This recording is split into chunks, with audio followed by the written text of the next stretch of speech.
ada Sirot juga yang bakal motivation. Gue belum tahu. Nanti gue WA lu aja. Ntar gue nanya sama Glory. Sama dia mau kata sambutan nggak?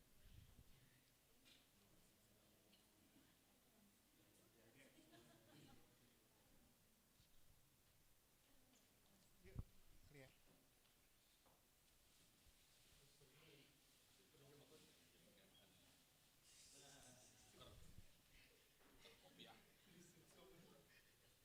Lu kata sambutan? Kata sambutan? Oh, RMPG aja ya. Ya udah. Oke. Ya. Assalamualaikum warahmatullahi wabarakatuh. Selamat sore semuanya. Selamat datang di Balai Dewan Pakar TKN Prabowo Gibran.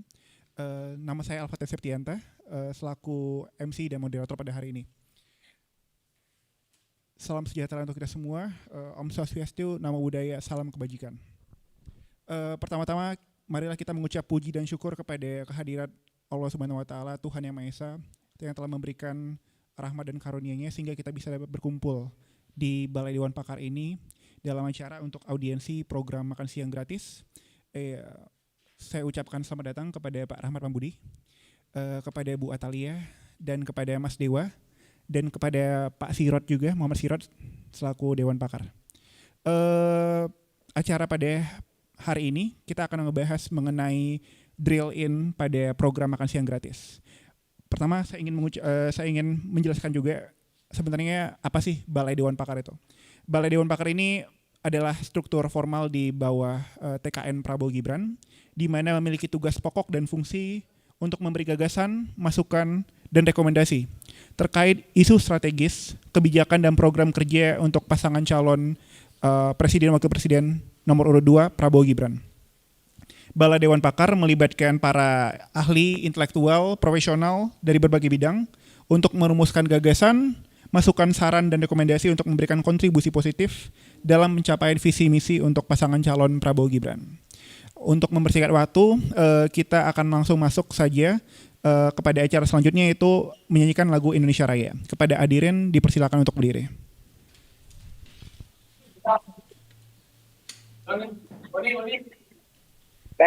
Ya. Sorry, yang bisa di Zoom mohon di mute dulu. Ada yang belum di mute sepertinya. Oke, lanjut.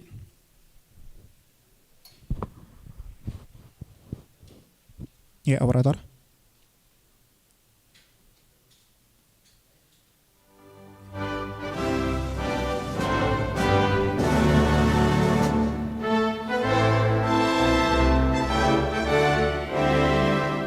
Jadi pandu ibuku Indonesia,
hadirin dipersilakan untuk duduk kembali.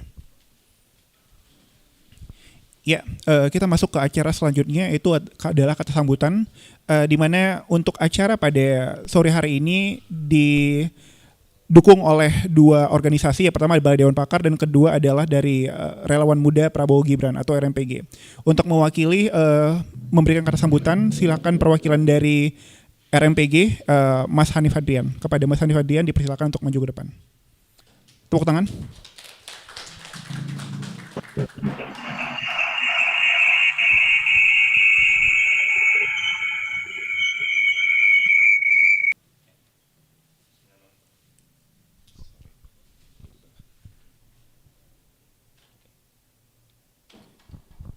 Tes. Assalamualaikum warahmatullahi wabarakatuh. Selamat sore teman-teman semua. Kami ucapkan selamat datang pertama kami ucapkan terima kasih pertama kali kepada teman-teman dari Balai Dewan Pakar atas kerjasamanya. Karena ini bagaimanapun adalah acara Balai Dewan Pakar, kami hanya memberikan dukungan sebagai relawan muda Prabowo Gibran yang terdaftar di tim kampanye nasional. Kami juga berterima kasih kepada Bu Atalia atau Bu Cinta yang sudah memberikan waktunya untuk memberikan feedback terkait salah satu program unggulan Prabowo Gibran, yaitu makan siang dan susu gratis. Kemudian kepada para pembicara lainnya, yaitu mana ada backdropnya, pada Pak Rahmat dan Pak Mas Dewan juga kami ucapkan terima kasih untuk memberikan masukannya kepada program ini. Kenapa kami yang mengucapkan terima kasih kepada Balai Dewan Pakar atas bantuannya? Karena relawan muda Prabowo Gibran adalah relawan yang berupaya menggalang pikiran-pikiran. Jadi kalau relawan biasanya kan yang digalang suara, tapi kalau kami menggalang pikiran terhadap 3 hal, yaitu pertama tentang kedaulatan pangan, energi dan air. Yang kedua adalah kedaulatan teknologi dan inovasi. Dan yang ketiga adalah energi biru dan hijau, blue and green energy. Yang kami anggap 3 program tersebut adalah big push atau dorongan kuat. Jadi dalam ekonomi ada teori tentang dorongan kuat. Jadi kalau kita mendorong pada beberapa program yang menjadi prioritas, maka itu akan memberikan boosting bagi pertumbuhan ekonomi kita. Sebenarnya secara pertumbuhan ekonomi Indonesia di masa pemerintahan Jokowi ini termasuk yang terbaik ya, karena dalam krisis di masa Covid, ada resesi, ada Covid, kita tetap tumbuh tidak di bawah 5%. Hampir seluruh dunia mengalami stagnasi atau bahkan ada beberapa perlambatan. Tapi kita bisa tumbuh 5%. Kalau kita memberikan big push melalui beberapa program yang insya Allah akan dijalankan oleh pemerintahan Prabowo Gibran, saya yakin kita bisa lebih dari 5% atau bahkan 2 digit, 10%. Karena itu tampaknya program makan siang dan susu gratis yang banyak dibicarakan di media sosial maupun di para ahli ini harus kita pertajam. Harus kita dorong supaya makan siang gratis ini minimal bisa bermanfaat untuk masyarakat Indonesia yang sedang mengalami satu tantangan bonus demografi di tahun 2045, Indonesia Emas 2045. Saya kira itu saja, saya tidak mau panjang-panjang. Terima kasih kepada Mas atas kesempatan yang diberikan. Assalamualaikum warahmatullahi wabarakatuh. Waalaikumsalam warahmatullahi wabarakatuh. Oke, terima kasih pada Mas Hanif. Jadi saya memberikan suatu gambaran juga bahwa acara ini juga dihadiri di Zoom. Jadi sekarang saat ini di Zoom ada 16 participants, dan untuk teman-teman yang join di Zoom pada saat ini juga kalau bisa tidak membuka speaker karena takutnya akan ada feedback looping ke speaker seperti tadi itu. Oke, mungkin itu aja. Kita akan masuk ke rangkaian acara utama, yaitu adalah pembahasan dari para expert terkait si program makan siang gratis ini. Sebagai overview awal, saya akan memberi gambaran bahwa program makan siang gratis adalah program unggulan dari Pak Prabowo Subianto dan Mas Gibran Rakabuming Raka yang menjadi suatu value added atau suatu pembeda, unique value daripada pasangan calon yang lain. Di mana untuk program makan siang gratis ini selain memberikan dampak kepada ekonomi masyarakat di bawah, karena untuk memberi makanannya, bahan-bahan makanannya itu akan melalui produk-produk dari lokal atau market lokal. Dan kemudian makan siang gratis ini juga akan memberikan insentif kepada para siswa untuk rajin datang ke sekolah, memberikan mereka insentif untuk lebih fokus di sekolah karena mereka tidak lagi lapar dan fokusnya itu bisa untuk belajar. Sehingga harapannya adalah ketika di masa depan mereka akan lebih bisa mendapatkan pekerjaan yang lebih layak, dan itu akan sangat bagus untuk ya sesuai visinya itu bersama Indonesia Maju menuju Indonesia Emas 2045. Jadi program makan siang gratis ini merupakan suatu hal yang mempersiapkan SDM kita untuk menuju Indonesia Emas 2045. Langsung saja saya perkenalkan untuk para expert kita pada sore hari ini. Yang pertama adalah dari Pak Profesor Dr. Andes Insinyur Rahmat Pambudi, Magister of Science. Tepuk tangan dulu. Pak Prof. Rahmat adalah seorang guru besar di IPB dan kemudian juga sebagai founder dari Unit for Socio and Economic Study and Evaluation Foundation. Kemudian dia juga menjadi wakil ketua Dewan Pembina HKTI pada 2015, praktisi agribisnis dan kemudian juga pernah menjabat sebagai komisaris independen dari PT Nusantara Sawit Sejahtera. Dan beliau juga dikukuhkan menjadi guru besar di IPB di bidang ilmu penyuluhan pembangunan dan pada tahun 2022. Selanjutnya adalah dari pembicara kedua atau expert kedua adalah Dr. Andes Hajah Aktalia Praratia, sarjana ilmu pemerintahan dan magister ilmu komunikasi. Tepuk tangan dulu. Atau dikenal juga sebagai Bu Cinta, sebagai pegiat sosial masyarakat dan ketua Forum Jabar Sehat. Benar Ibu? Ya, oke. Ibu Atalia merupakan seorang aktivis wanita yang banyak memiliki pengalaman berinteraksi dengan masyarakat dan organisasi dalam pemberdayaan wanita di Jawa Barat. Mungkin beliau juga akan memberikan pandangan beliau terkait best practice dan lesson learned, terutama untuk program makan siang gratis ini. Kemudian yang terakhir adalah Mas Dewa, I Dewa Made Agung, sarjana ekonomi dan Magister of Science, merupakan founder dari Indonesia Food Security Review. Indonesia Food Security Review atau IFSR adalah sebuah think tank yang membahas mengenai ketahanan pangan dan melakukan kajian terhadap makan siang gratis dan manfaatnya, serta melakukan benchmarking terhadap program ini implementasinya di negara lain bagaimana. Dari Mas Dewa nanti akan membahas terkait program-program makan siang gratis ini lebih ke teknisnya nanti. Mungkin kita lanjut aja langsung ke pembicara pertama, yaitu Mas Dewa. Kepada Mas Dewa dipersilahkan. Ya. Ya, assalamualaikum warahmatullahi wabarakatuh.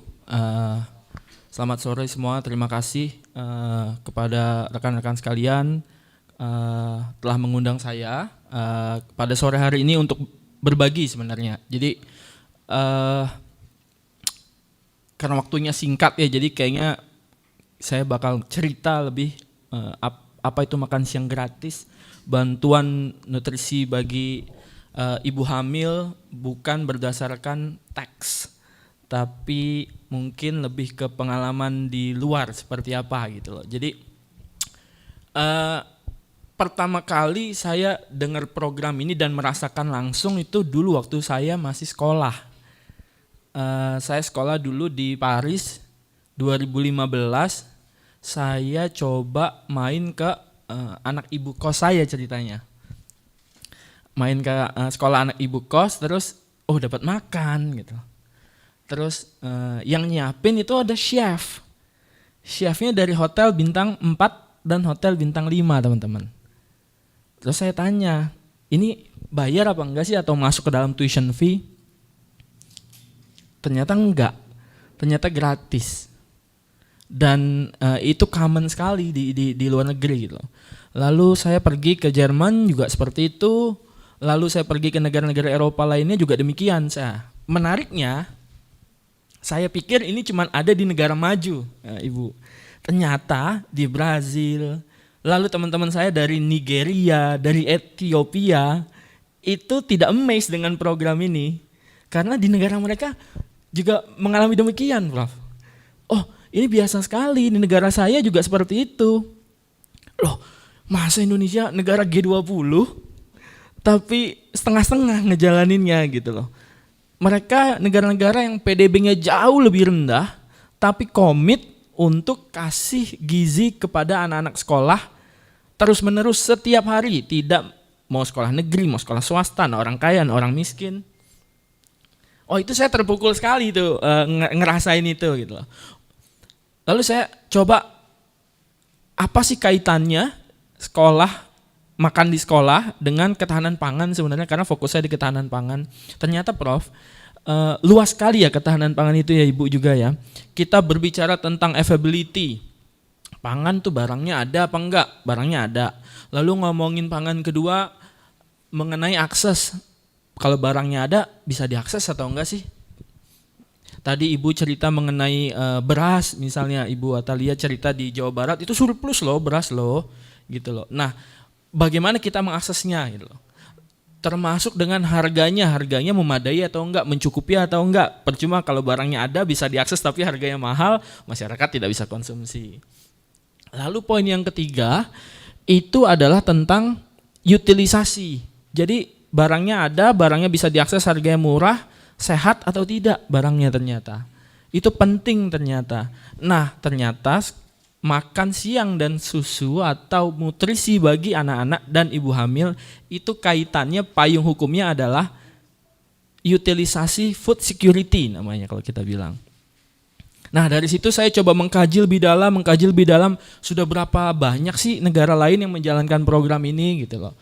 Ternyata banyak sekali teman-teman, ada 76 negara yang sudah menjalankan hanya dari koalisi negara-negara yang sudah komit. Jadi ada School Meal Coalition namanya, 76 tuh hanya dari situ.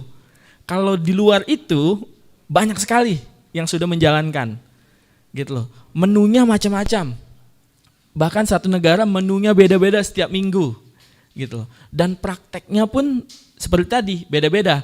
Kalau di Amerika ada yang pagi dapat, anaknya lapar lagi tuh jam 11, dapat lagi makan siangnya Bu, gitu loh. Kalau di Perancis kebetulan sekali gitu loh. Nah di negara Afrika lain hanya pagi saja gitu loh. Lalu di Thailand susu juga dapat gitu loh, tapi hanya anak SD gitu loh. Nah ini saya coba kaji teman-teman, praktek ini di luar negeri bagaimana untuk bisa diimplementasikan di Indonesia. Karena sejujurnya kalau kita ngomongin pangan, kita ngomongin food itu di luar omongan politik sebenarnya. Ini karena basic needs.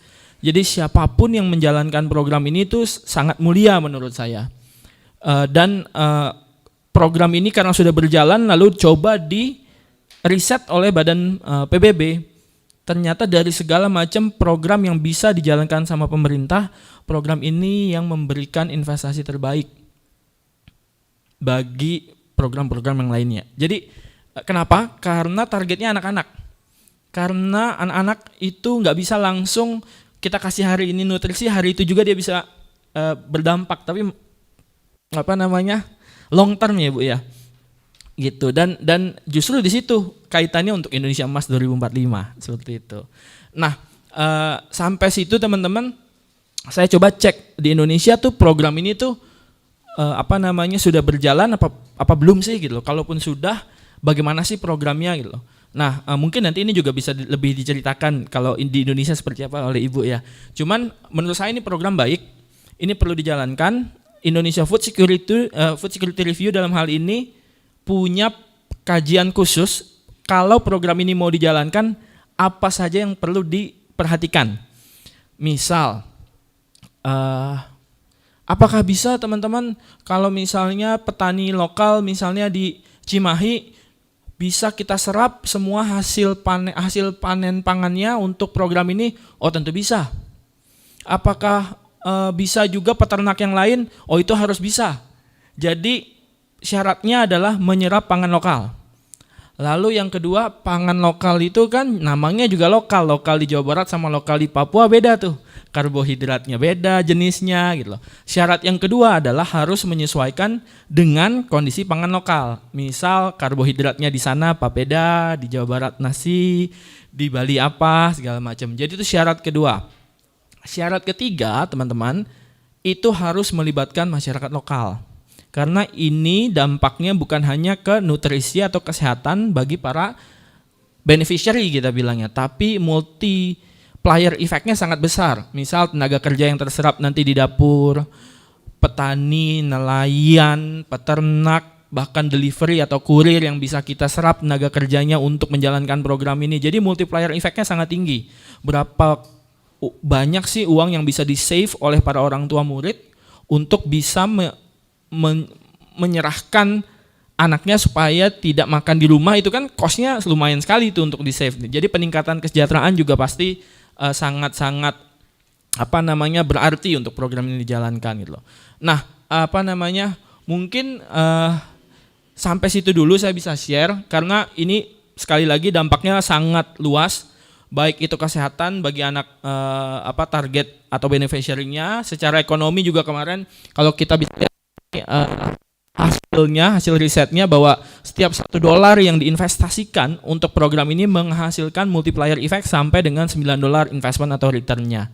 Seperti itu, ada dari bahan baku makanan, logistiknya, penguatan community-nya, lalu peningkatan produktivitas petani dan nelayan. Karena bayangin teman-teman, petani nggak perlu ketakutan lagi nanti kalau misalnya program ini dijalankan, ada petani panen tapi apakah bisa diserap hasil panennya gitu. Nah, itu praktek-praktek yang seperti itu yang perlu kita dukung, teman-teman. Karena itu juga yang berjalan di luar negeri. Gitu. Mungkin bisa next. Ya, next. Nah, di luar implementasi atau benefit tadi untuk implementasi program ini, kemarin World Food Program sudah melakukan kajian. Ternyata ini sejalan dengan SDGs, teman-teman. Yang pertama ada beberapa, yaitu no poverty, zero hunger, good wealth and well-being, quality education, gender equality, sama decent work and economic growth. Nah, sering banget debat di luar itu adalah apa benar efeknya bisa langsung ke anak-anak, bisa langsung pinter? Jelas tidak bisa langsung, paling tidak anaknya mau ke sekolah, Ibu. Dapat makan gratis di sekolah, yaudah deh masuk sekolah deh, nggak usah bolos deh gitu. Anak-anak yang mungkin kurang beruntung yang tadinya orang tuanya minta untuk supaya kerja aja daripada sekolah, nanti anak saya di sekolah dapat makan, yaudah deh sekolah aja deh daripada kerja gitu. Jadi attendance rate-nya naik tuh untuk mereka mau pergi ke sekolah. Seperti itu. Terus education juga ini pasti step ke depan ya, perlahan juga ke depan pasti akan mempengaruhi. Zero hunger juga udah pasti, gender equality juga jelas karena ini bukan hanya kaum laki-laki tapi perempuan juga, sama decent work and economic growth. Ini yang jangka panjang, teman-teman. Di India program ini udah berjalan 20 tahun, setelah itu bisa memutus angka stunting dan meningkatkan kualitas generasi berikutnya. Jadi ini jangka panjang yang nomor 8, teman-teman. Oke, next. Ya, ini tadi sudah. Kalau total, kalau saya nggak salah itu sudah 120 negara yang sudah menjalankannya di luar 78 yang komit untuk menjalankan program ini secara terus-menerus. Ya, next. Nah, ini tadi dari Indonesia Food Security Review memiliki pandangan bahwa program ini jelas memiliki dampak yang sangat signifikan dan bukan program baru, bukan barang baru, jadi nggak usah ini program apa, ini dulu kok nggak ada gini, nggak, ini program udah lama, udah sering, cuman perlu dedikasi dan komitmen yang serius dari pemerintah dan semua pihak. Maka dari itu, jika program ini dijalankan di masa mendatang, IFSR itu punya 6 usulan. Yang pertama, prioritaskan penerima manfaat, teman-teman. Jadi mungkin kalau misalnya tidak bisa secara masif langsung, perlu kita pilah dan pilih mana dulu yang bisa kita jalankan. Pertama yaitu dari mungkin siapa yang akan kita utamakan. Saya ambil contoh dari sisi geografi, mungkin daerah-daerah yang rentan ketahanan pangannya, lalu anak-anak yang memang stunting rate-nya atau malnutrition-nya tinggi, mungkin daerah-daerah itu yang bisa kita dahulukan ketimbang daerah-daerah yang di ibu kota, seperti itu. Lalu yang kedua adalah kerangka kebijakannya harus jelas. Jadi misalnya siapa yang berkepentingan, badan apa yang harus menjalankan, task force-nya, dan stakeholder manajemennya juga harus rapi. Yang ketiga adalah amankan pendanaan jangka panjang. Jadi kalau dibilang komitmen negara itu yang paling jelas dan real adalah anggaran, teman-teman. Anggaran ini bisa benar-benar disediakan sama negara, dikunci spesifik khusus untuk program ini atau enggak. Gitu. Itu kalau mau ngelihat secara gamblang apakah negara komit untuk menjalankan program ini. Jadi menurut saya pribadi dan secara lembaga juga butuh komitmen yang kuat untuk benar-benar menjalankan ini, karena ini hajat seluruh negeri sampai dengan 2045, teman-teman. Lalu yang keempat adalah perkuat kapasitas dan koordinasi pemangku kepentingan. Ini sampai dengan ke level desa harus benar-benar strong, siapa hudaswatnya harus jelas, siapa yang bertanggung jawab dari sisi desa, dari sisi kabupaten, dari sisi provinsi sampai dengan dari sisi pusat. Dan yang kelima adalah libatkan masyarakat dalam desain dan implementation.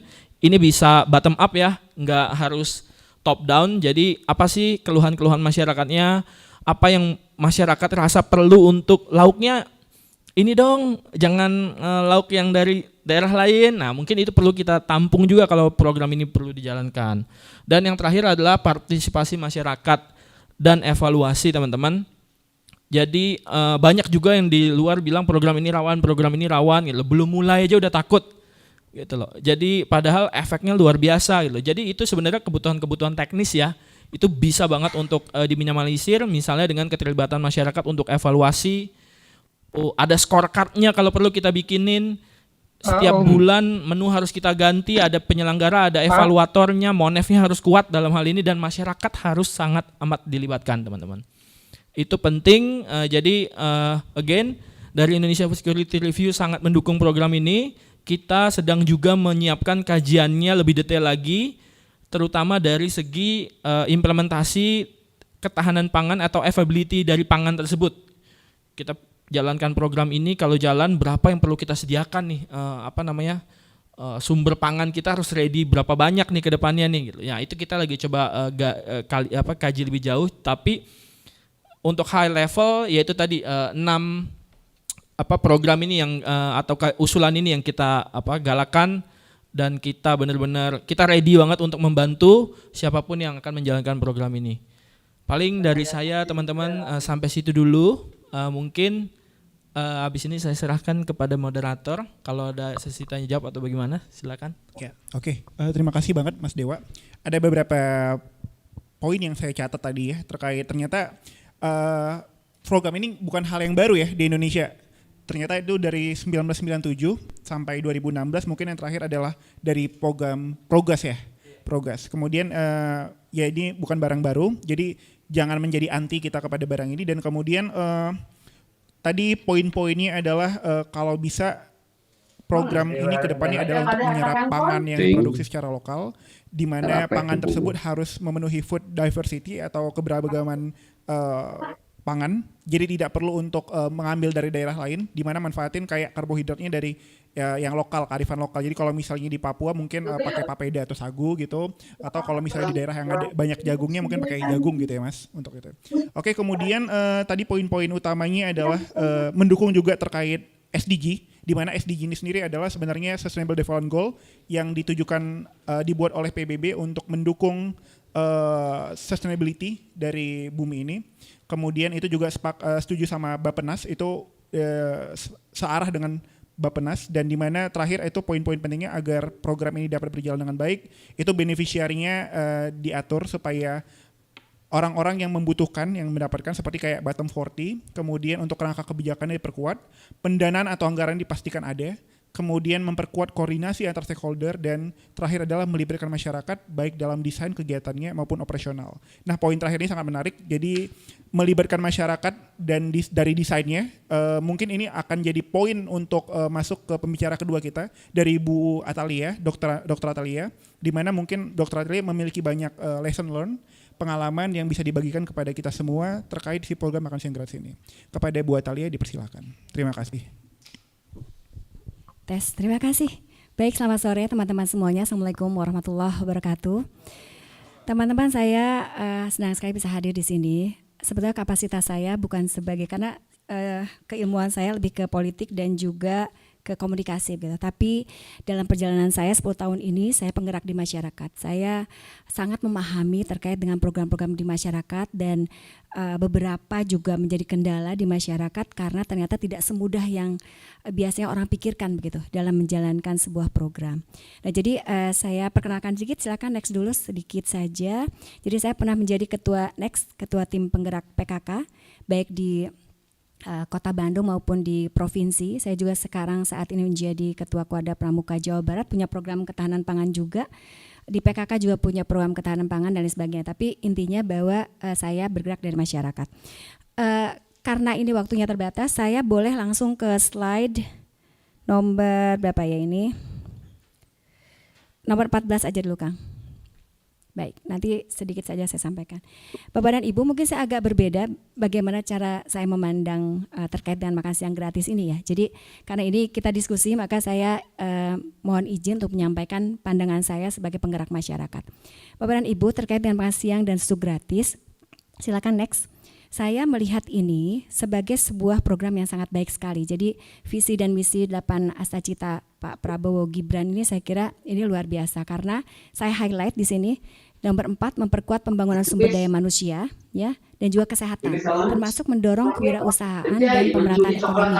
Ini keren banget. Jadi artinya bahwa sumber daya manusia adalah sesuatu yang sangat didorong sedemikian rupa sehingga kita mudah-mudahan bisa mencapai Indonesia Emas 2045. Pakar mengatakan ada 3 hal sebetulnya di Indonesia Emas 2023 kalau kita ingin mencapainya. Yang pertama, ekonomi tidak boleh kurang dari 5%.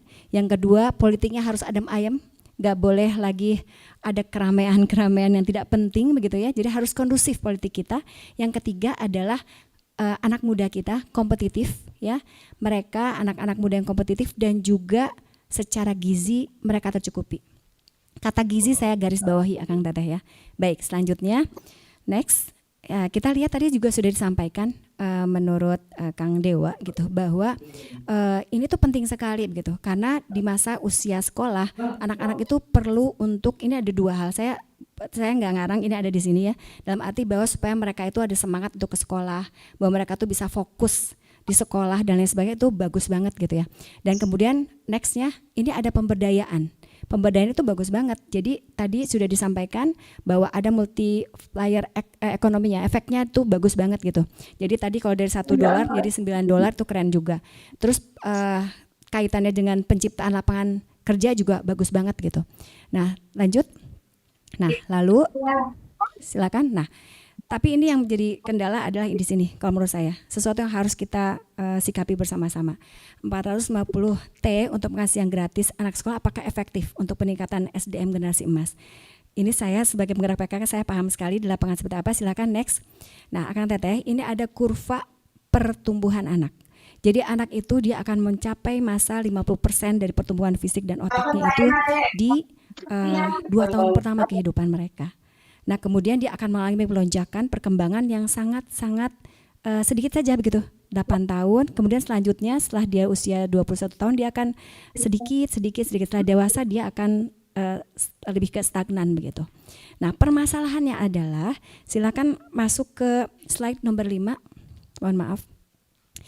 Masalahnya adalah kita ini punya kondisi gizi yang masih harus menjadi perhatian. Nah Bapak dan Ibu, ini kita lihat di layar, ini adalah data dari Kemenkes bahwa kita punya gambaran gizi ini dari sebetulnya terkait dengan malnutrition effect ini ada di seluruh dunia begitu ya, dan juga berlaku tidak hanya bagi anak-anak tapi juga bagi dewasa begitu ya. Tetapi ini yang menjadi concern sebetulnya justru pada saat Pak Presiden kita sekarang menjabat begitu. Jadi bahwa masalah gizi kita itu kita ada anak-anak stunted, ada anak-anak wasted, ada underweight dan juga overweight. Kalau stunted itu adalah kondisi gagal tumbuh. Jadi mereka itu kondisi gagal tumbuh sehingga mereka ini tidak bisa memaksimalkan kognisinya. Jadi pertumbuhan linearnya pun sangat lambat sekali. Dan ini hanya 2 tahun. Ketika lewat dari situ tidak bisa diintervensi lagi. Jadi anak-anak ini masa kritisnya itu di 2 tahun pertama kehidupan, kita sebut 1000 HPK, 1000 hari pertama kehidupan. Wasted, kalau wasted itu adalah jadi berat badan tidak sesuai dengan tinggi badan, kalau underweight itu berat badan tidak sesuai dengan usianya, kalau overweight yaitu dia terlalu banyak makan gitu ya, gizinya tidak seimbang lah seperti itu. Nah ini adalah PR kita Bapak dan Ibu. Dan saya agak khawatir karena ternyata dari yang sudah dipaparkan itu tidak menyentuh terkait dengan gizi ini gitu. Angka itu terlalu besar menurut saya karena tidak menyelesaikan masalah gizi di Indonesia. Maka saya agak khawatir. Saya sampaikan sedikit saja. Di lapangan untuk mengurus seperti ini itu biayanya besar sekali. Selama ini yang dilakukan kami, para kader, itu udunan Bapak dan Ibu. Untuk memberikan PMT, pemberian makanan tambahan bagi anak-anak balita di Posyandu, itu kita iuran, dan pada akhirnya alhamdulillah itu ada perubahan signifikan. Di Jawa Barat saja kami dari ada penurunan signifikan dari 26%, kemudian turun kemarin 24%, turun lagi kemarin menjadi 20,2%, turun lagi menjadi 19%, tapi itu keringat darah dan air mata, istilahnya begitu. Jadi semua digebrekan. Kita dengan di bawah Bapeda, kemudian kita kerjasama dengan Dinas Kesehatan, BKKBN, dengan DPMD, dengan semua elemen termasuk distrik dan sebagainya, itu terjun langsung untuk menyelesaikan masalah ini. Dan itu hanya sedikit sekali. Target kita tahun 2024, Presiden mencanangkan bahwa Indonesia harus 14% terkait dengan penurunan stunting. Apakah itu bisa berhasil?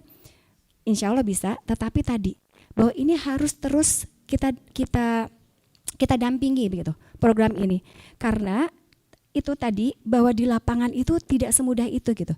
Jadi anggaran untuk masalah gizi saja sampai saat ini itu masih sangat kurang, sampai kader sekalipun masih harus iuran gitu. Kami menyebutnya udunan kalau di Jawa Barat. Nah jadi itu yang menjadi kekhawatiran saya ketika saya melihat program ini gitu. Jadi tadi hanya fokus kepada bagaimana supaya anak-anak sekolah bisa kemudian mereka sering datang, rajin gitu ya, kemudian mereka bisa konsentrasi gitu. Saya kira kayaknya kurang greget gitu, kurang menyentuh akar permasalahan gizi yang saat ini menjadi hal yang menakutkan di Indonesia begitu. Karena tadi setelah 2 tahun nggak bisa diapa-apain, jadi anak sekolah kalau mereka mau masuk ke sekolah ya nggak bisa kalau dia stunting. Ya dia nggak bisa kalau dia wasted, underweight dan lain sebagainya, nggak nyampe otaknya gitu. Jadi dari ranah di tataran dari mereka 1000 HPK dulu harus diselesaikan. Baru kemudian memaintain itu baru dari usia anak sekolah itu maksud saya. Nah jadi ini yang menjadi kekhawatiran. Nah jadi saya berpikir bahwa ini juga tidak boleh kemudian diabaikan begitu. Bahwa permasalahan SDM itu harus dimulai dari. Nah, saya sampaikan kalau di sekolah itu apa yang bisa dilakukan untuk gizi? Saya sudah tanya kepada dokter gizi, saya tanya kepada dokter anak dan lain sebagainya. Jadi fokus untuk peningkatan gizi itu adalah pada perempuan ya, anak gadis begitu agar anemia. Karena kalau mereka anemia, maka kemudian dia akan menjadi seorang perempuan yang kurang gizi. Perempuan kurang gizi akan menghasilkan anak ya, ketika dia mengandung dia menjadi ibu yang kurang gizi. Punya anak kurang gizi itu akan seperti lingkaran setan kekurangan gizi lah begitu ya. Ada mungkin gambarnya seperti itu. Nah, hanya di situ saja sebetulnya. Nah, ini dia, the cycle of stunting. Jadi semuanya akan berputar di situ. Nah kemudian anak-anak stunting pun dari mana? Ya dari orang tua yang stunting, anak pun akan sama. Tapi boleh ditunjukkan. Nah ini 8. Nah jadi Bapak Ibu, teman-teman ini di slide 8. Jadi faktor yang mempengaruhi status gizi pada anak itu dimulai dulu dari konteks sosial, ekonomi dan politik dulu gitu. Ketika pekerjaan mudah, mereka punya income dan kemiskinan bisa ditahan gitu ya, itu bisa mempengaruhi hal-hal lainnya. Tapi kalau itu tidak bisa ditahan, maka pola asuh, hygiene di lingkungan mereka juga tidak terjaga, kemudian ketahanan pangan juga kurang, maka hasilnya juga anak-anak yang status gizinya kurang baik. Jadi asupannya tidak cukup ya, tidak adekuat gitu, kemudian juga penyakit juga akan mereka dapat gitu ya. Jadi nah ini tuh seperti itu. Kalau di kami di lapangan yang menjadi concern kita semua adalah justru adalah anak-anak pada masa 1000 HPK begitu. Ya, jadi di kita tuh selalu melakukan 3 hal. Yang pertama pola asuh, kedua pola makan, yang ketiga adalah pola sanitasinya begitu. Kita lanjutkan saja. Nah, lalu seperti apa? Next mungkin nah selanjutnya jadi 20 slide 20. Nah, jadi di slide 20 sebelumnya. Nah, jadi yang harus kita perhatikan adalah terkait dengan 1000 hari pertama kehidupan, ya betul. Kemudian juga karena kita punya kasus stunting yang tinggi, termasuk tadi masalah-masalah gizi lainnya, itu juga harus diperhatikan ya. Kemudian anak remaja, khususnya perempuan, itu karena kita masih punya masalah anemia, itu juga harus diperhatikan.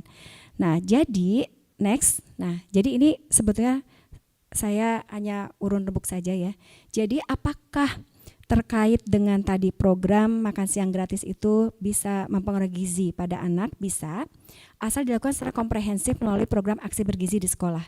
Jadi target tetap remaja putri agar tidak anemia, begitu ya, berupa makanan bergizi yang sesuai dengan program isi piringku, dibarengi dengan aktivitas fisik yang cukup. Jadi tujuan program ini akan lebih tepat jika disertai dengan intervensi gizi pada masa kehamilan dan 1000 HPK. Itu Ibu dan Bapak. Next. Silakan lanjutkan. Nah, ini isi piringku ini. Jadi tadi mungkin hanya menambahkan saja kita punya program ini dan dari Kemenkes dan semuanya sudah menyepakati ya. Jadi nanti kalaupun ada program makan siang gratis harus memenuhi persyaratan kebutuhan gizi pada anak begitu ya, 700 kalori dengan ada buahnya, ada lauknya, ada makanan pokoknya dan lain-lain. Next. Nah, jadi rekomendasi solusinya adalah pemberian makan siang gratis bagi anak sekolah dengan gizi seimbang. Harus ada kata gizi seimbangnya untuk melengkapi program gizi ibu hamil dan balita. Ini baru keren banget karena akhirnya uang itu tidak sia-sia gitu. Karena kalau kita hanya menyelamatkan anak-anak sekolah saja, nggak akan nyampe yang anak-anak balita stunting ini nggak akan nyampe sampai sekolah gitu. Maka dua-duanya harus jalan. Ya, saya tidak tahu bagaimana nanti tim untuk ya bagaimana kemudian nanti mewujudkan ya begitu, tapi pada intinya kaitannya dengan gizi begitu itu harus meliputi anak-anak di masa 1000 HPK-nya begitu ya. Lanjut. Nah, ini kita langsung tantangan berikutnya. Tadi what, why, when, kemudian juga where-nya sudah ya, sudah disampaikan juga sudah akan. Sekarang who-nya. Ini adalah beberapa yang harus menjadi perhatian kita juga. Nah, ketika ditanya siapakah target sasaran, kalau tadi saya mendengarkan dari Kang Dewa, ini anak sekolah begitu ya. Anak sekolah di kita itu ada 436.707 dengan jumlah peserta didik itu 53.140.000. Ini bukan sesuatu yang mudah. Ini banyak sekali. Tapi tadi disampaikan step by step kita menyisir pada tempat-tempat yang kemudian mungkin lebih rawan dan lain-lain, itu menurut saya solusi ya. Nah, tetapi ada lagi. Ini adalah belum termasuk peserta didik di bawah naungan Kemenag. Dan ini banyak sekali. Saya terbayang sebuah program ketika teman-teman di Dinas Pendidikan ya, khususnya di sekolah-sekolah negeri dan swasta itu mendapatkan bantuan, maka tentu saja dari Kemenag pun yang di bawah Kemendag itu akan menuntut hal yang sama. Nah, apakah kita punya kekuatan itu gitu? Jadi ini saya sampaikan supaya Bapak dan Ibu juga turut serta menghitung gitu, bahwa apakah ada kemampuan itu. Kalau saya secara pribadi begini, saya sebagai Bunda Literasi, saya juga sebagai pembina Forum OSIS Jawa Barat, jadi saya memahami bahwa sekolah itu tidak sama semuanya. Ada sekolah yang perlu dibantu, ada sekolah yang mereka mohon maaf ya, ini anak-anak orang kaya. Mereka belum tentu mau makan makanan yang 15 ribuan, 20 ribuan, karena mereka uang jajannya 50 ribu misalkan.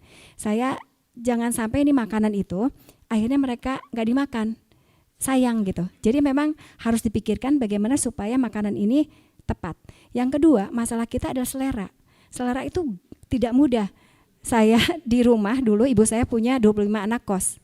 Makannya di rumah. Itu ngurus yang satu suka udang, yang satu enggak suka, yang satu suka ikan, itu enggak mudah. Dan urusan selera itu enggak bisa dipaksakan. Saya suka bakso, anak saya enggak suka bakso sama sekali gitu. Nah, itu akan luar biasa ya. Ini tapi bukan tidak mungkin karena sudah dilakukan dari 130. Tapi maksud saya ini supaya kita bisa mencari solusi dari situ. Nah, tapi yang paling penting adalah tadi ya, bahwa ini tentu saja menjadi PR yang sangat berat karena jumlahnya sangat-sangat banyak. Nah, selanjutnya setelah kita tahu nih, oh berarti itu yang menjadi PR kita adalah nanti kita harus masuk ke banyak banget sekolah kan tadi ya. Nah, lalu siapa yang melakukannya? Apakah mudah? Tentu saja tidak begitu. Maka ada stakeholder yang harus kita ajak. Kita ini namanya ada lembaga kemasyarakatan desa dan ada lembaga kemasyarakatan kelurahan. Nah, di antaranya itu ada kader PKK, itu bisa diajak ya karena mereka rata-rata ibu-ibu gitu ya, meskipun bukan organisasi ibu-ibu tapi rata-rata ibu-ibu. Kita punya kader Posyandu, kita punya Karang Taruna meskipun dia anak muda tapi mereka penggerak di masyarakat sudah terbiasa gitu, bisa bantulah minimal edukasi atau membantu delivery dan lain sebagainya. Kita punya kelompok-kelompok majelis taklim dengan berbagai macam komunitasnya, ada BKMT dan lain-lain. Kita punya forum UMKM kecamatan ya, kita punya kelompok swadaya masyarakat dalam di kelurahan dan juga desa. Kita juga punya alumni sekolah perempuan yang non formal dan lain sebagainya, itu bisa kita ajak gitu. Nah, jadi terkait dengan stakeholder nampaknya kita bisa siap gitu, dan jangan khawatir, kader PKK saja kami di Jawa Barat ada 1,4 juta. Jadi kader itu ada 10 rumah diurus oleh 1 orang kader Dasawisma begitu. Jangan khawatir terkait dengan itu. Lanjut. Nah, permasalahan selanjutnya adalah Akang Teteh yang harus kita persiapkan adalah how-nya. Jadi how ini yang menjadi kendala. Saya cerita tadi sudah dengan Prof. Rahmat ya. Tadi saya cerita bahwa Pak, saya ini memberdayakan anak-anak ya, memberdayakan perempuan, mohon maaf, memberdayakan perempuan ya. Kemudian mereka diberikan pelatihan untuk membuat makanan, mereka belajar bikin kue dan lain sebagainya. Terus saya sampaikan kepada mereka, kalau jualan langsung aja ke kelurahan, kan mereka tuh pasti ada rapat-rapat gitu ya, atau ke dinas-dinas. Apa yang terjadi? Tidak bisa semudah itu. Kenapa? Kita nggak bisa begitu karena pemerintah itu harus melalui sebuah sistem yang tidak mudah. Itulah kenapa kemudian harus ada planning, budgeting, pengadaan, distribusi, dan controlling yang harus dilakukan bersama-sama. Nah, jadi bahwa kemudian dari Kemenke misalkan ya begitu ya, masuknya kemana nih? Apakah masuk ke sekolah ya melalui BOS gitu, ataukah masuk ke dana desa begitu? Jadi yang ngurus nanti adalah desa gitu. Jadi Kemendes kan begitu. Nah, itu harus dipikirkan juga. Nah, pada saat mau keluar juga uangnya gitu ya, itu harus kemana? Bisa nggak ke koperasi sekolah? Nggak bisa karena aturannya nggak memungkinkan di situ gitu ya.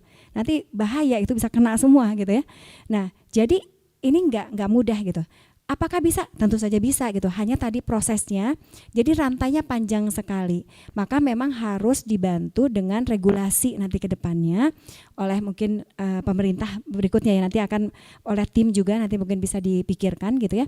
Tapi bahwa kemudian di dalam struktur penganggaran kita itu ada lelang gitu ya, harus ada penyedia. Penyedia itu nanti ada ke PT, ke CV gitu ya, atau bisa juga melalui swakelola gitu. Nah, seperti itu. Nah, jadi ini penting sekali untuk kita sikapi bersama. Jadi intinya adalah ketika ditanya apakah program ini bagus, tapi kemudian apakah dia menyelesaikan masalah gizi, itu tidak. Maka ini memang harus kemudian diurai kembali begitu ya, diatur kembali agar supaya angka yang sebesar tadi ya 450 triliun itu betul-betul bisa meningkatkan kualitas dari sumber daya manusia di Indonesia itu sendiri begitu ya. Nah, itu mungkin sedikit yang saya sampaikan. Setelah ini nanti kita mendengarkan dari Prof dan mungkin ada diskusi dari kita semua. Terima kasih. Wassalamualaikum warahmatullahi wabarakatuh.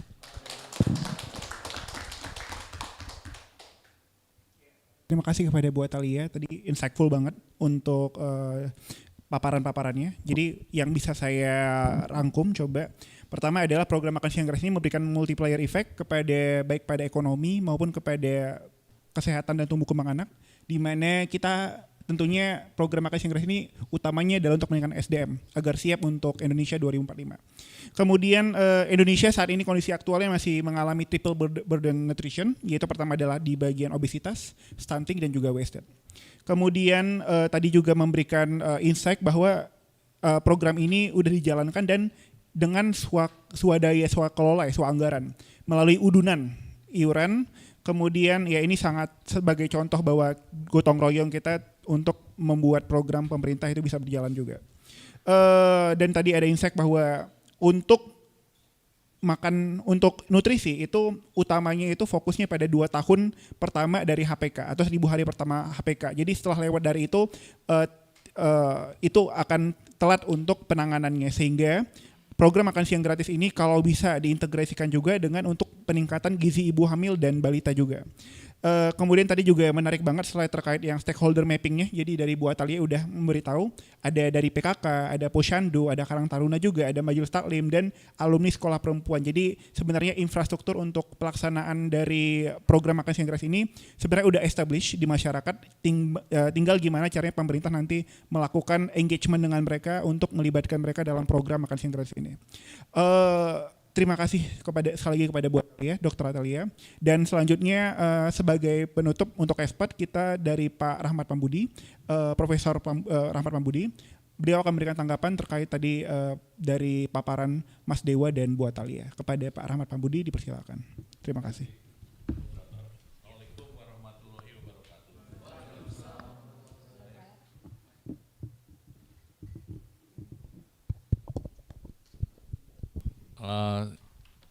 Yang saya hormati pemerasaran sore hari ini, Kang Dewa, dan khususnya Ibu Dr. Haja Atalia Praratya atau yang sangat terkenal dan dikenal dengan Ibu Hajah Cinta. Saya agak surprise mendengar penjelasan dari keduanya. Mengapa surprise? Kami ini dari Institut Pertanian Bogor merasa bersyukur dan beruntung diundang di acara ini karena IPB punya sejarah panjang. Sejak Indonesia merdeka sampai hari ini, keterlibatan IPB di dalam produksi pangan itu sangat signifikan gitu. Namanya saja Institut Pertanian Bogor. Kalau namanya Institut Pertanian Bogor, maka mandat daripada institusi kami adalah meningkatkan produksi, dan itu benar-benar dilakukan dan menjadi tanggung jawab sejak IPB itu dicanangkan dan menjadi bagian dari Fakultas Pertanian Universitas Indonesia pada tanggal 27 April 1952. Pada waktu itu Presiden Soekarno 7 tahun setelah Indonesia merdeka, mencanangkan berdirinya Fakultas Pertanian yang terpisah dari UI, tetapi terpisahnya dalam pengertian bukan fakultas yang terpisah, tapi lokasinya dibangun di atas tanah yang luas sekali pada waktu itu di Baranang Siang. Nah, pada waktu itu Presiden Soekarno mencanangkan bagaimana meningkatkan produksi pangan, dan produksi pangan pada waktu itu terkonsentrasi pada beras.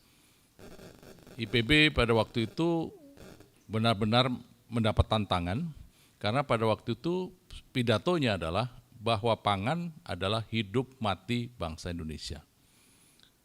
Dan singkat cerita, sejak itu IPB mendapat tanggung jawab, khususnya Fakultas Pertanian Universitas Indonesia mendapat tanggung jawab untuk meningkatkan produksi. Tahun 1963, September 1963, IPB memisahkan diri menjadi Institut Pertanian Bogor. Sejak itu tanggung jawabnya makin besar. Di mana tanggung jawabnya adalah meningkatkan produksi pangan. Produksi pangan itu mencakup mulai dari produksi pangan, tanaman pangan, beras, jagung, kedelai, dan seterusnya. Produksi pangan di bidang peternakan, susu, daging, ayam, dan seterusnya.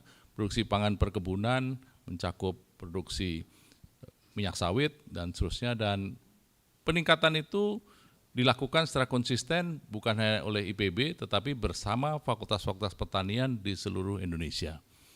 Nah, singkat cerita, dalam waktu kurang lebih 30 tahun sejak dicanangkan pada tahun 1952, tahun 1984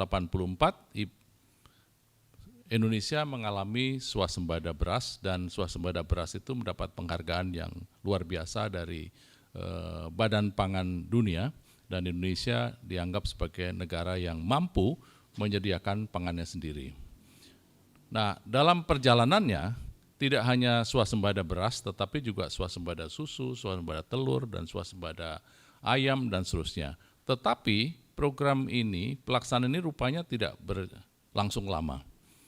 Setelah populasi penduduk Indonesia meningkat dari 70 juta pada tahun 1952, kemudian kalau kita ingat lagu Omai Rama 135 juta penduduk Indonesia dan seterusnya, dan sampai 200 juta, kemampuan produksi kita menjadi berkurang. Nah, disitulah sebenarnya kita mengalami di satu sisi ada produk yang berlebih, di satu sisi ada yang produk yang kurang. Nah, apa kaitannya dengan program makan siang ini? Program makan siang ini akan memicu permintaan besar dari produksi bahan pangan kita, memicu permintaan akan beras, memicu permintaan akan produk-produk pangan yang lain, termasuk memicu produk pangan seperti susu, telur, dan ayam. Nah, apa implikasinya bagi produksi peternakan, pertanian, dan juga perikanan kita? Ini nanti akan terjadi lonjakan besar, di mana permintaan yang besar akan mendorong produksi yang besar juga. Nah, jadi kalau sekarang kita mengalami di satu sisi kekurangan, maka akan berlomba-lomba meningkatkan produksi. Kalau nanti ada produksi yang berlebih, maka kelebihan produksi ini akan tiba-tiba terjadi penyerapan yang luar biasa. Jadi penjelasan dari Pak Dewa dan penjelasan dari Ibu Cinta, Ibu Atalia, ini akan membuat sesuatu hal yang baru, benar-benar baru, dalam pengertian ada keseimbangan baru dalam proses produksi dan proses konsumsi, karena ada lonjakan permintaan yang luar biasa besarnya. Nah, disitulah ini yang menjadi tantangan yang besar. Kenapa menjadi tantangan yang besar? Karena di satu sisi kita ini, Ibu tadi mengatakan ada double burden di bidang konsumsi, kita juga ada mungkin double burden juga di dalam produksi. Di satu sisi ada anak-anak kita, ada penduduk kita yang kekurangan gizi, di sisi yang lain produksi telur kita berlebih. Produksi ayam kita berlebih. Nah, disinilah ada keseimbangan baru nantinya, di mana keseimbangan baru ini akan menimbulkan pertumbuhan baru, karena keseimbangan baru ini akan membuat produk yang berlebih diserap dan produk yang kurang akan diproduksi. Nah, hal semacam ini akan menjadi hal yang menarik ya, Ibu Cinta ya. Nah, ini akan menjadi tantangan baru bagi semua perguruan tinggi, semua lembaga pendidikan menengah yang ada hubungannya di bidang produksi pertanian, yang ada hubungan di produksi pangan dari hulu, on farm sampai hilir. Nah, kembali lagi saya bersyukur diundang di acara ini karena dalam prakteknya ternyata program makan siang ini sudah terjadi di 76 negara, sudah melibatkan 400 juta orang lebih. Dan yang lebih menarik lagi, ternyata di Jawa Barat sudah dilakukan dengan berbagai kelemahannya begitu ya. Nah, pengalaman juga yang kami alami, yang secara pribadi saya alami adalah umumnya yang segenerasi dengan saya begitu ya, sejak anak-anak kami juga pada waktu kita kekurangan pangan, kita juga mendapat asupan gizi yang ada di sekolah, hanya saja asupan gizinya terbatas kepada tambahan makanan. Apakah tambahan makanan itu berupa susu, tambahan makanan itu berupa telur, tambahan makanan itu berupa kacang hijau, tapi hanya sekali seminggu atau mungkin juga 1 kali sebulan, tetapi hal semacam itu sudah menjadi hal yang ada di lingkungan kita. Nah, sekarang program ini akan dilaksanakan di dalam program yang benar-benar dilakukan setiap hari. Program makan siang ini akan dilakukan setiap hari yang melibatkan tadi stakeholder, dari mulai petani yang harus berproduksi, kemudian ibu-ibu PKK yang nanti akan terlibat, ibu-ibu rumah tangga yang akan mendapat keuntungan, mendapat manfaat karena putra-putrinya mendapat makan, dan ini akan meringankan beban para ibu-ibu. Dan yang paling penting lagi, ini adalah menjadi dasar bagi tumbuhnya anak-anak Indonesia yang sehat di kemudian hari. Jadi Pak Dewa dan Ibu Cinta, ini terus terang program ini program yang luar biasa begitu ya. Program yang menjadi kegiatan yang nantinya akan berkelanjutan karena program ini dilakukan setiap hari. Dan yang paling menarik tadi rupanya program ini sudah dilakukan mulai tadi Kementerian Kesehatan ternyata sudah melakukan dengan program isi piring sekali makan dengan 700 kalori. Jadi ini bukan program yang tiba-tiba muncul, tetapi ini program yang berupa program peningkatan kelanjutan bagi persiapan untuk mencapai Indonesia emas. Kita bayangkan anak-anak kita ke depan, generasi Indonesia ke depan yang cukup makan, cukup gizi, karena dia cukup makan dan cukup gizi, maka dia ke sekolah bisa menyerap ilmu dengan baik, dan karena cukup makan dan cukup gizi, maka dia juga tumbuh kembang dengan baik, dan karena dia tumbuh kembang dengan baik, maka kemampuan untuk menyerap ilmu pengetahuan juga akan meningkat, dan yang paling penting lagi, daya saing generasi kita ke depan akan meningkat juga. Dan kemampuan untuk menyetarakan warga Indonesia ke depan di dalam percaturan ekonomi dunia juga bisa kita harapkan bisa setara. Waktunya pendek, tapi nanti kita datang lagi, Bu. Jadi saya bersyukur sekali karena ternyata program yang tampaknya sulit dilakukan, Ibu Hajah Atalia Prayat Ratya ini sudah melaksanakan di Bandung. Hanya saja tadi dikatakan ini membutuhkan membutuhkan semacam kajian tidak hanya kajian di dalam praktek di lapangan, tapi juga kajian untuk mencapai sampai anak-anak ini mendapat makanan sehat. Kami dari IPB juga akan mengikuti program ini karena di IPB sendiri bukan hanya dalam kaitan dengan proses produksi pangan, tetapi juga kita juga ada beberapa fakultas kita juga meneliti mengenai masalah gizi dan juga meneliti hal-hal lain yang ada hubungannya dengan makan siang. Saya tidak ingin berpanjang-panjang, sekali lagi terima kasih Pak Dewa, terima kasih Ibu Atalia, dan mudah-mudahan kita punya waktu diskusi yang lebih panjang karena ini waktunya terbatas. Saya cukupkan demikian. Sekali lagi terima kasih atas kesempatan yang diberikan. Assalamualaikum warahmatullahi wabarakatuh. Waalaikumsalam warahmatullahi wabarakatuh. Oke, para teman-teman, terima kasih kepada Pak Rahmat Mahmudi atas tanggapannya. Jadi tadi terkait dari IPB ya, terkait sejarah IPB-nya merupakan bagian dari UI sebagai terutama fapertanya itu untuk Fakultas Pertanian untuk meningkatkan produksi dan melakukan inovasi untuk pertanian dan peternakan Indonesia. Itu dari sisi untuk meningkatkan demand.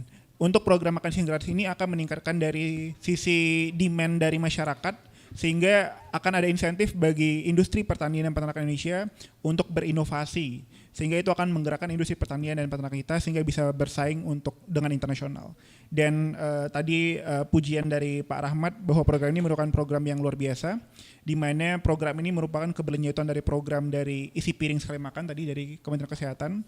Dan fungsi utama dari program ini tadi disebutkan kembali adalah untuk meningkatkan tumbuh kembang si anak agar mampu untuk menyerap pendidikan. Jadi sebagus apapun kualitas pendidikan kita, jika si anak itu tidak ditingkatkan kemampuan untuk menyerap pembelajarannya itu akan sama aja bohong. Jadi ini program yang sangat bagus sekali, di mana itu akan meningkatkan daya saing generasi Indonesia ke depan sehingga dapat bersaing secara internasional.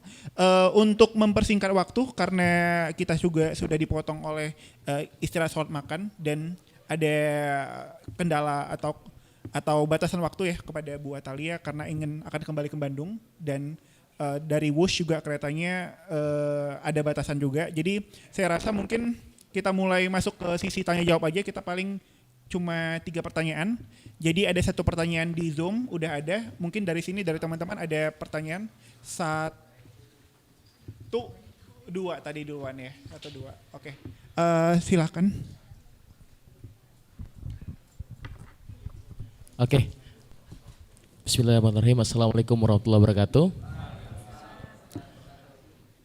Izin narasumber, perkenalkan saya Eko Pratama dan kawan-kawan semua, kami dari Prabowo Muda, salah satu relawan Pak Prabowo dan Mas Gibran. Pertama, sebenarnya saya pertama kali mendengar program ini itu saya ragu. Karena jauh-jauh sebelum ini sebenarnya daerah-daerah itu sudah pernah melakukan. Bahkan ada yang sudah berjalan selama 1 tahun dan kandas. Karena apa? Anggaran. Dan mungkin saya ingin bertanya, mungkin spesifiknya sama Mas Dewa, kira-kira skema yang akan dibuat nanti untuk mengeksekusi program itu seperti apa? Karena kalau nggak salah saya baca, itu kan akan dibentuk Badan Peningkatan Gizi Anak Nasional, ya kan? Kalau kita merujuk kepada badan-badan yang sudah ada, contoh BKKBN. BKKBN itu cukup lengkap, strukturnya sampai ke bawah, sampai ke kader. Kalau di tingkat mahasiswa itu ada PIK mahasiswa, PIK remaja. Dan saya kira kalau misalnya ini dipisah-pisah sampai ke tingkat daerah, eksekusinya, ini adalah sektor yang paling rawan untuk dikorupsi. Apalagi lah kalau kader partai yang mengeksekusi barang-barang seperti ini, ya kan? Jadi mungkin mekanismenya skema yang paling tepat menurut Mas Dewa, karena kalau misalnya kita merujuk kepada asas manfaat, ini sangat bermanfaat sekali. Kalau bisa di mixing dengan kita tekan untuk peningkatan gizinya, untuk peningkatan kapasitas produksinya, saya sangat yakin program ini sangat bermanfaat. Tapi ini Indonesia, sekali lagi ini Indonesia. Soal skema, soal mekanisme ini rawan sekali. Apalagi ya itulah kira-kira. Mungkin itu pertanyaan singkat dari saya. Semoga pertemuan kita hari ini di Balai Dewan Pakar ini bisa memberikan rekomendasi untuk Pak Prabowo dan Mas Gibran kalau nanti terpilih jadi presiden dan wakil presiden untuk menskemakan program makan siang gratis ini nggak sembarangan. Karena kalau badannya salah selesai sudah. Jangankan kapasitas produksi, buka tutup impor kita sekarangnya nggak selesai-selesai. Susu aja kita kurang begitu. Nah, begitu kira-kira. Terima kasih Mas Moderator dan para narasumber.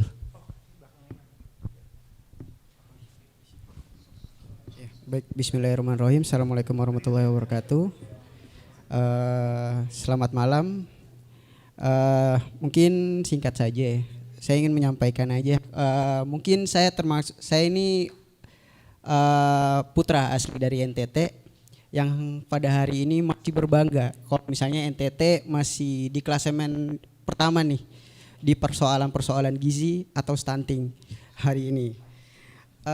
Saya ingin menyampaikan aja permasalahan-permasalahan di NTT di beberapa jurnal atau penelitian ataupun sepemantauan saya, sebenarnya persoalan gizi itu tidak hanya pada persoalan-persoalan research, ketersediaan, atau pada persoalan-persoalan pengadaan aja, tetapi banyak hal. Kalau saya melihat atau saya meminjam teori Lawrence Green ya, bahwa sebenarnya perilaku kesehatan itu enggak hanya berkisar pada enabling aja atau sarana prasarana. Tadi mungkin kita banyak berbicara soal masalah sarana prasarana, dan bagi saya dobrakan untuk pengadaan ini juga merupakan salah satu dobrakan yang baik. Tetapi kalau mau lihat secara behavioral, perilaku warga di sana sebenarnya bukan tentang resource. Kalau mau dibilang sumber daya banyak. Kalau kita mau lihat dari protein hewani mungkin di sana terlalu banyak ikan. Kalau mau dibilang dari mungkin peternakan di sana terlalu banyak sapi. Nah, cuman memang ini adalah soal masalah sosiokultur, karena yang memang ya kalau saya bilang sudah terakulturasi lah. Melihat bahwa keseimbangan dari asupan nutrisi memang itu adalah persoalannya problem. Di sana itu sekarang sudah masuk pada transisi lebih menggemari makan nasi sama mie dibandingkan makan jagung bose. Itu makanan khas di sana. Padahal kita lihat kalau misalnya lihat dari nilai gizi di sana cukup luar biasa. Kalau mau dibilang dihitung dengan apakah perbedaannya dengan kacang hijau, mungkin jagung bose tidak kalah bagus. Ataupun melihat di sana juga masyarakat di sana lebih senang makan karbohidrat, nasinya lebih banyak dibandingkan lauk. Nah di sini mungkin tekanan saya bahwa selain enabling tadi sarana prasarana, bahwa pengetahuan ataupun predisposisi ataupun reinforcing itu yang meliputi dengan keterlibatan stakeholder mungkin tadi sudah dibahas, ataupun keterlibatan secara holistik, tidak hanya komprehensif saja, holistik, yakni keterlibatan stakeholder dan juga perseorang orang tua, itu menjadi hal yang penting. Nah, mungkin tendensi masalah gizi di sini, saya berharap bahwasanya pengadaan susu dan juga makan siang gratis ini tidak hanya persoalan supply, hanya pemberian, tetapi adalah gambaran pengetahuan, di mana ini kan pemberiannya makan siang gratis, tetapi juga ada keseimbangan nutrisi atau asupan pagi maupun malam yang sekiranya relevan ataupun proporsional, yang sekiranya cukup bagi warga NTT. Karena bagi saya kalau misalnya masalah resource di NTT sudah terlalu banyak ya. Nah, persoalan yang saya yakini bahwa kalau di NTT bisa mungkin ini menjadi sumbangsi mungkin dari Mas, pendapat sorry, saya. Pertanyaannya bisa langsung. Oh ya, mungkin saya hanya memberikan pendapat saja, mungkin sebagai oke, nanti ya, oke. bahwa predisposisi atau pengetahuan dan sikap itu juga menjadi hal yang penting. Juga reinforcing keterlibatan stakeholder, sembari secara simultan juga pengadaan susu dan lain sebagainya. Itu hanya sebagai gambaran bahwasanya keseimbangan nutrisi menjadi bagian penting untuk menyelesaikan persoalan-persoalan nutrisi di bangsa kita hari ini. Ya, kurang lebih seperti itu. Oke, siap. Terima kasih atas tadi saran-saran dan tanggapannya. Kemudian mungkin saya ada tambahan satu dari Zoom, dari Pak Ahmad Yani, dari relawan namanya Gajah Gibran. Izin bertanya kepada semua narasumber, karena program makan siang gratis ini akan diinisiasi sebagai program unggulan Prabowo Gibran, bagaimana nanti implementasinya? Apakah akan komplementer dengan program stunting dan lain-lain? Dan apa kira-kira dari tanggapan dari para narasumber readiness kriteria sehingga program ini bisa langsung action ketika kabinet Prabowo Gibran start bekerja nanti? Mohon penjelasannya. Jadi mungkin ini lebih apa sih pre-required atau prasyarat-prasyarat yang harus dilakukan ketika mungkin masa transisi, sehingga ketika menjabat program ini langsung bisa diimplementasikan kepada masyarakat. Oke. Mungkin untuk 3 pertanyaan aja cukup. Jadi kita bikin satu termin aja karena waktu terbatas. Kalau bisa kita 18.45 udah selesai setelah foto-foto. Jadi biar kita bisa langsung selesai dan closing remarks daripada narasumber dan kita bisa sholat langsung. Oke. Dari siapa duluan? Mungkin dari tadi karena Mas Dewa duluan. Mungkin sekarang dari Pak Rahmat. Pak Rahmat dulu aja, nggak apa ya. Baik. Ini pertanyaan menarik ya, karena sebenarnya penjelasan dari Pak Dewa dan Ibu Atalia cukup jelas, tetapi pertanyaannya akan menambah ketepatan dari penggunaan anggaran dan juga ketepatan pelaksanaan program makan siang gratis. Jadi memang makan siang gratis akan menimbulkan percepatan perputaran ekonomi untuk meningkatkan produksi sekaligus meningkatkan konsumsi, dan pada saat yang sama konsumsi itu akan terserap di dalam program makan siang anak dan makan siang ibu hamil dan makan siang bagi warga yang memang sangat membutuhkan peningkatan gizi tersebut. Nah, pertanyaan adalah bagaimana kita pertama mengawasi. Nah, alhamdulillah sekarang ini yang namanya digitalisasi, traceability, blockchain sudah sampai pada tahap implementasi.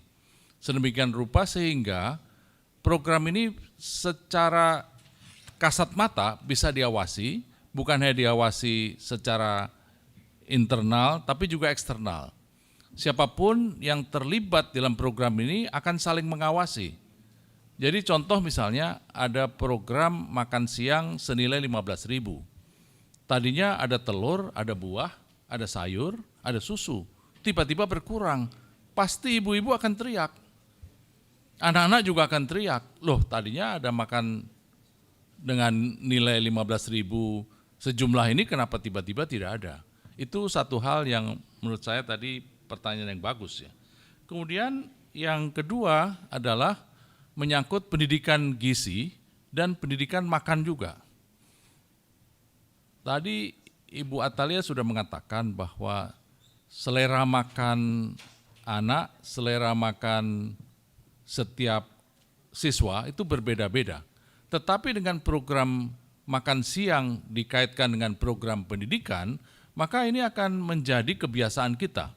Kebiasaan untuk selalu tertib mengikuti program sedemikian rupa sehingga kecukupan gizi tidak hanya kecukupan karbohidrat, tapi juga kecukupan protein, kecukupan vitamin dan mineral yang seimbang dengan kebutuhan gizi setiap siswa yang ada.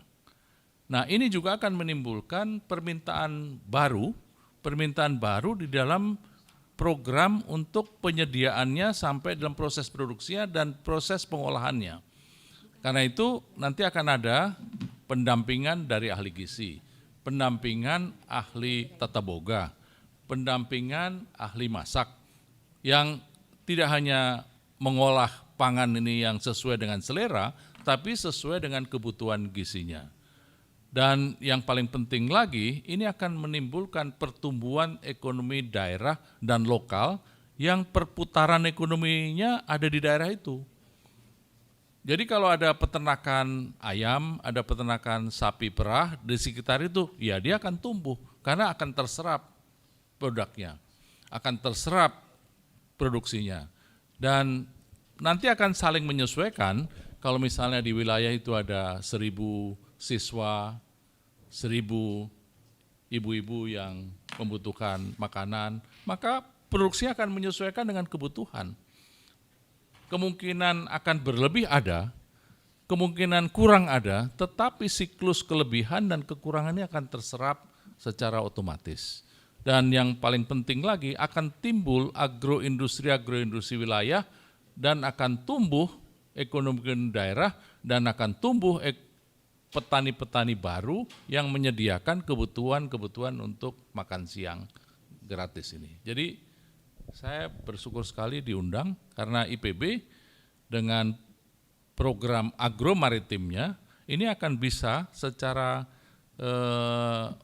secara langsung dan setiap fakultas yang ada di seluruh Indonesia, Fakultas Pertanian, Fakultas Peternakan, Fakultas Kedokteran Hewan, dan juga fakultas yang ada ilmu gizinya, ini akan terlibat dan akan melibatkan diri dan akan dilibatkan. Dan sekolah menengah kejuruan yang ada hubungannya dengan program ini juga akan terlibat otomatis. Jadi kalau ini semua terlibat, saya kira kemungkinan untuk kebocoran itu ada, tetapi bisa saling mengawasi. Dan satu lagi yang paling saya suka adalah yang kami bersyukuri, ini ini sekarang sudah sangat anti korupsi, sangat kecurangan, sangat tidak suka dengan hal-hal yang sifatnya penyelewengan gitu. Jadi ini pertanyaan-pertanyaan ini kan pertanyaan-pertanyaan yang sebenarnya bukan pertanyaan tapi protes kan, protes halus. Kalau nanti ini dilaksanakan, benar nggak dilaksanakan dengan baik? Ya silakan, silakan. Karena ini kita menjembatani untuk kebutuhan generasi yang akan datang. Seperti yang disampaikan para penggagas program ini diberikan sebagai jembatan emas untuk mencapai generasi emas. Jadi ini makan siang ini adalah jembatan emas. Jadi jangan jadi jembatan loyang, jangan jadi jembatan kaleng-kaleng, jadikan jembatan emas yang memang sampai mencapai generasi emas karena kecukupan pangan.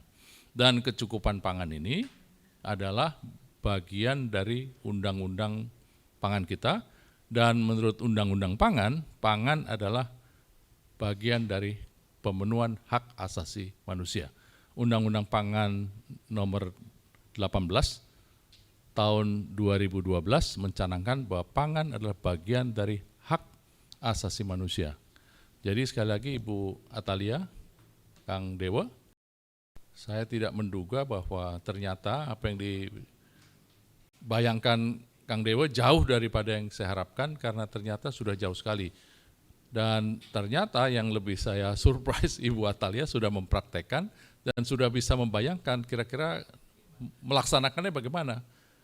Jadi Ibu mudah-mudahan kepilih nanti, karena Ibu sudah punya program yang jelas bagaimana menjembatani generasi kita, dan Ibu menjadi bagian dari program menghasilkan generasi emas Indonesia. Dan kita bayangkan nanti kalau kita dikatakan ada bonus demografi, jangan sampai bonus demografi menjadi beban.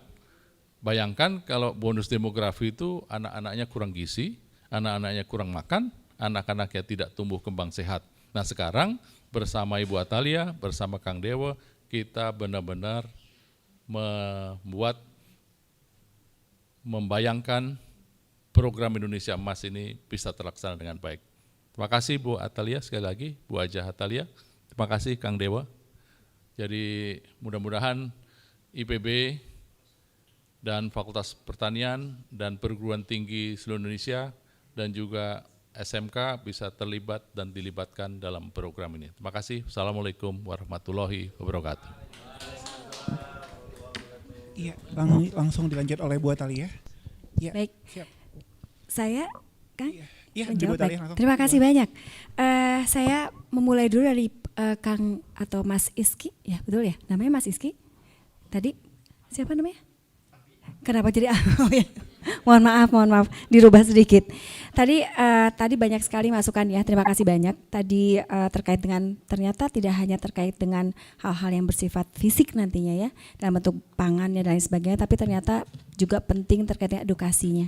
Jadi sebetulnya begini, dengan program ini menurut saya tepat sekali ketika diberikan makanan yang bergizi. Tadi kalau kita mengikuti isi piringku tadi ya, bagaimana keseimbangan antara makanan tersebut diberikan kepada anak-anak setiap harinya, gitu ya, dalam waktu yang sama, maka menjadi kebiasaan yang baik. Kebiasaan yang baik akan membentuk pola yang mereka akan bawa terus sampai mereka dewasa. Jadi ini menurut saya pembiasaan baik ini juga baik sekali agar supaya mereka jadi terbiasa untuk makan makanan sehat, begitu ya. Nah itu. Kemudian tadi dari Mas Eko dan ada Pak Ahmad ya dari melalui Zoom ya. Ini boleh saya jawab berdasarkan kapasitas pengalaman saya saja. Jadi Mas Eko mengatakan bahwa bagaimana sih skema nanti pelaksanaannya di lapangan. Kenapa harus ada dewan apa namanya tadi ya, badan, sebuah badan dan lain sebagainya. Terus kemudian juga Mas Ahmad yang dari Zoom, mohon maaf ini kalau namanya salah ya, kan tadi kurang terdengar. Beliau menyampaikan bagaimana caranya supaya bisa langsung diimplementasikan begitu. Saya sendiri cenderung begini, kita ini sebetulnya negeri kita ini sudah luar biasa, punya banyak sekali institusi yang semuanya saling bahu-membahu selama ini untuk mengentaskan permasalahan yang ada gitu ya. Kita punya BKKBN, di situ tuh sampai punya kader, mau kader KB, mau TKD, tenaga penggerak, TPD, tenaga penggerak desa dan lain sebagainya, itu semua ada. Tenaga penggerak keluarga ada, segala macam itu ada. Nah jadi maksud saya begini, sesungguhnya ini adalah sebuah program yang bisa segera dilaksanakan, tapi kita memang harus berkolaborasi bersama-sama. Jadi yang paling penting itu adalah pada tahap perencanaannya. Boleh kalau bisa dibuka sedikit tadi yang halaman 27 ya. Jadi saya coba menggambarkan, jadi ini adalah skema yang biasa dilakukan oleh pemerintah. Jadi kalau ingin program ini cepat, maka kita fungsikan saja yang ada. Tadi kekhawatiran supaya nanti ada kebocoran dan sebagainya, itu tidak akan terjadi karena kita akan langsung memotong hal-hal yang menjadi kekhawatiran tadi ya. Jadi kalau misalkan yang saya bayangkan, dan saya sudah berbicara juga dengan teman-teman di dinas dan perwakilan kementerian juga begitu ya, ini adalah sebuah skema yang mungkin bisa dilakukan. Jadi kalaulah kita belum ada badan tadi, saya tidak tahu nanti badannya seperti apa, tapi menggunakan skema sekarang di pemerintahan yang ada, maka dari Kemenke itu langsung turun ke sekolah-sekolah anggarannya. Turun ke sekolah-sekolah anggarannya melalui dana, itu namanya disebut dengan RKUN ya. Jadi itu ada rekening umum ya, rekening kas umum negara begitu, itu langsung ke sekolah dalam bentuk apa tadi, BOS atau apa nanti, dari situ nanti baru masuk ke pihak ketiga melalui bisa lelang, bisa kemudian langsung masuk ke misalkan dengan komite sekolah dan sebagainya melalui swakelola tadi. Itu akan lebih cepat sekali.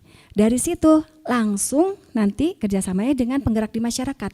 Kalaulah misalkan tidak punya kemampuan ya, aduh masih agak khawatir nih terkait dengan gizinya kan harus terjaga ya. Karena itu tadi sudah saya coba gambarkan ya. Jadi tidak hanya terkait dengan bagaimana pengadaannya kan begitu, distribusinya juga harus dipersiapkan. Kemudian juga bagaimana pengawasannya, karena untuk mengurus urusan gizi saja harus melibatkan institusi tertentu kan gitu. Nah, serahkan saja kepada timnya gitu. Kita punya Kemenkes kan di situ, ya sudah mereka dilibatkan. Jadi menurut saya ini akan sangat memotong biaya begitu ya. Karena kita sebenarnya punya institusi yang sangat-sangat memadai gitu di pemerintahan. Tinggal komitmen ketika ini menjadi sebuah program pemerintah yang harus dijalankan, insya Allah itu semua akan turut serta. Seperti saat ini kita punya program terkait penanganan stunting menjadi leading sektornya satu BKKBN, tapi semua harus ikut serta. Dinas pendidikan kah, kemudian juga dinas kesehatan, kemudian juga sampai dinas sosial, kemudian sampai urusan semua ikut serta bekerja sama. Jadi jangan khawatir terkait dengan itu, tinggal nanti tim secara khusus akan mendiskusikan seperti apa, tapi ini adalah bukan suatu hal yang baru. Tinggal bagaimana kemudian dikembangkan begitu dan juga dicoba diminimalisir permasalahan-permasalahan tadi begitu.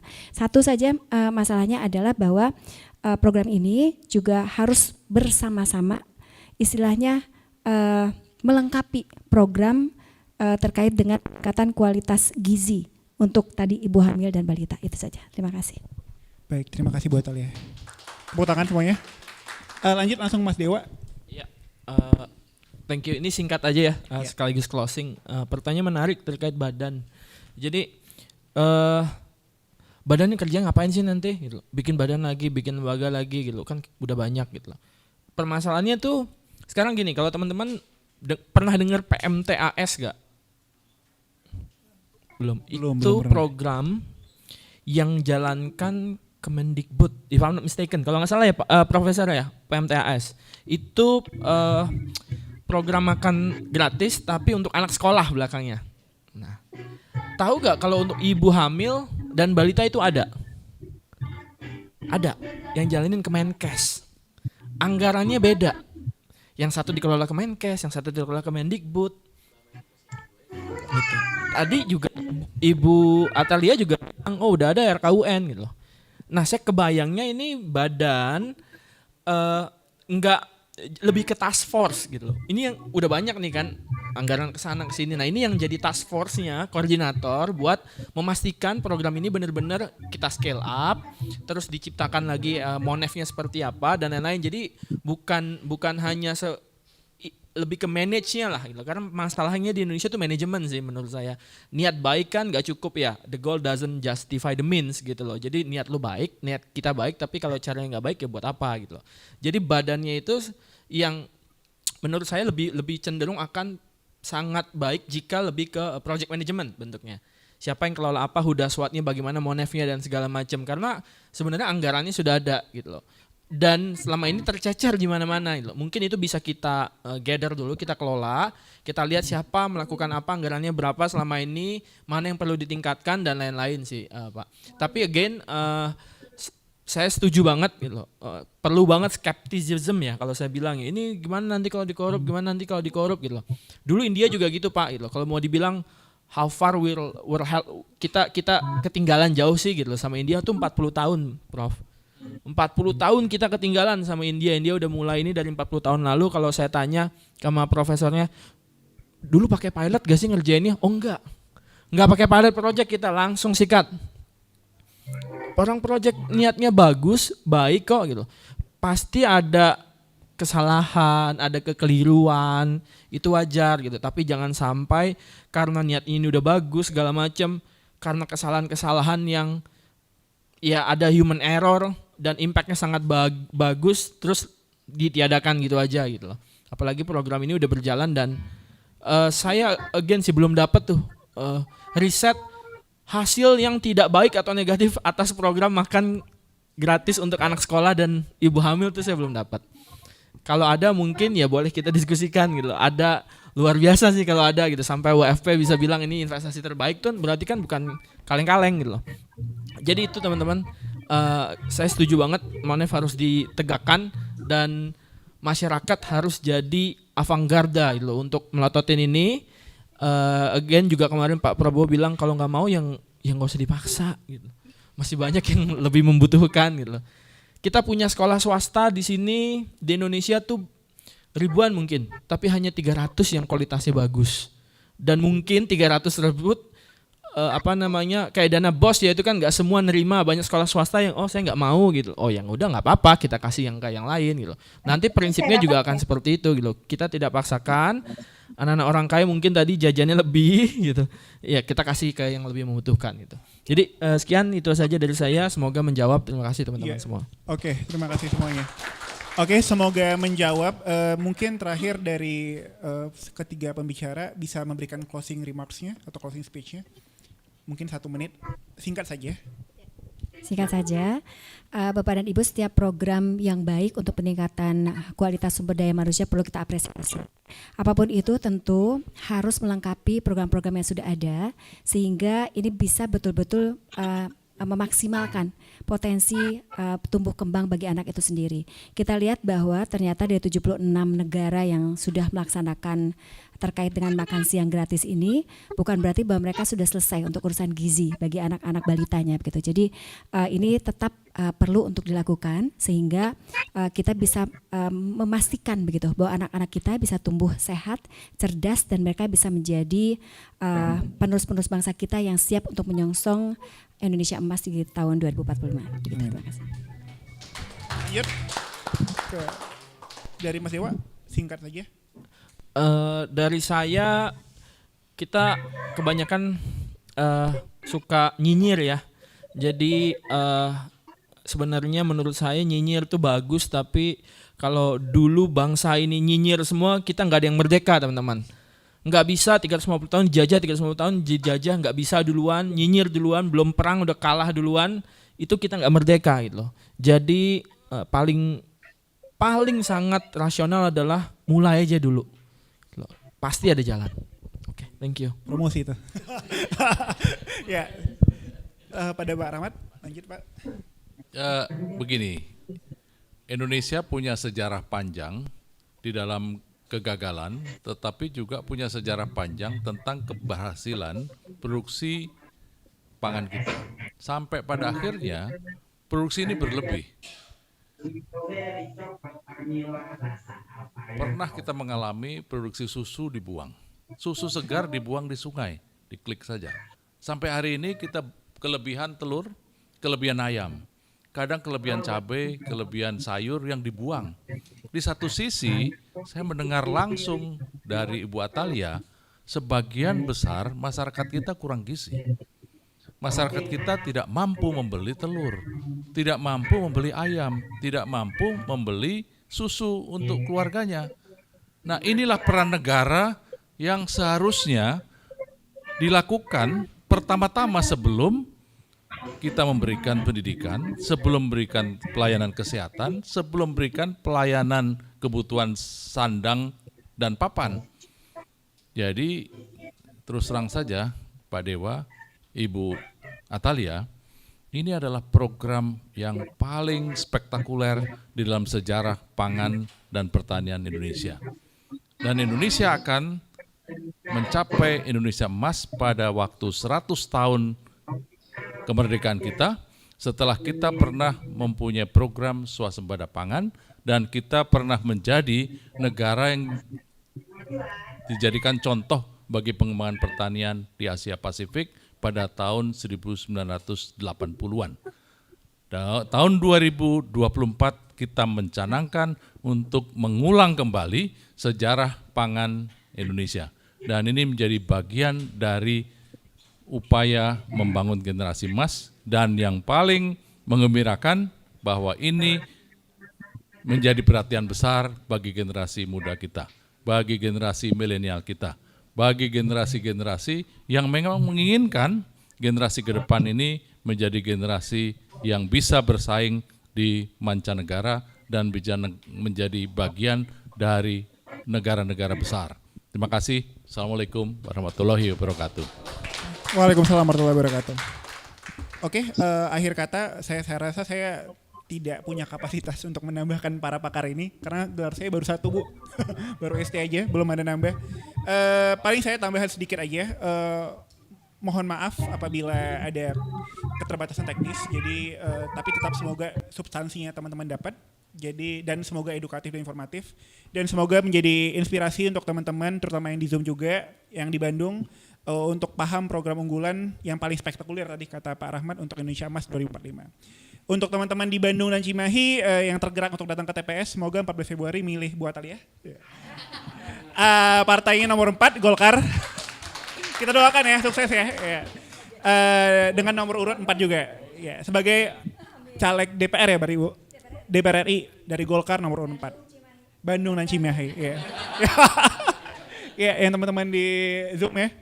Oke, kemudian harapannya Ibu Atalia juga bersedia mungkin nanti next kalau bisa diajak ke sini lagi untuk diskusi yang mungkin lebih sifatnya non formal lah gitu. Jadi kita ada studio podcast di atas Bu. Jadi kita mungkin akan bisa bareng datang Ibu bukan sebagai pembicara gini tapi sebagai anggota legislatif lah gitu kan. Kita doakan ya.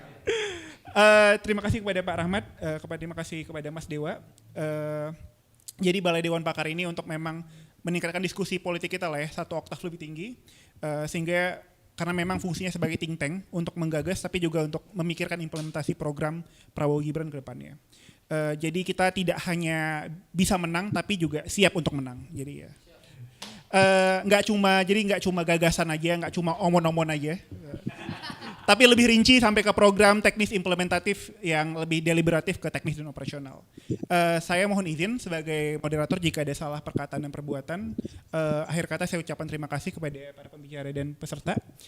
Kita tutup. Wabillahi taufiq wal hidayat. Wassalamualaikum warahmatullahi wabarakatuh. Kita foto bersama ya. Ya, oke. Sepertinya gimana, Mas? Oh ya, berarti fotografer di sini ya. Ya, oke. Betul. Kita di tengah aja. Mungkin ini di tengah.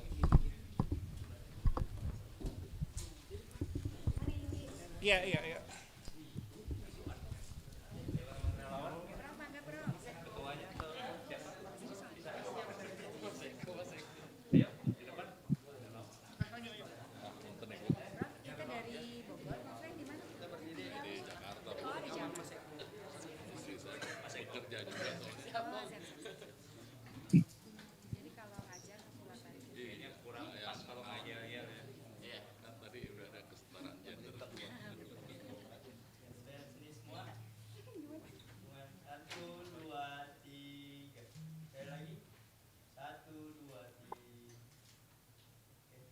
TKN ada yel-yelnya.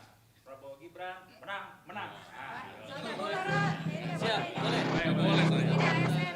nggak boleh.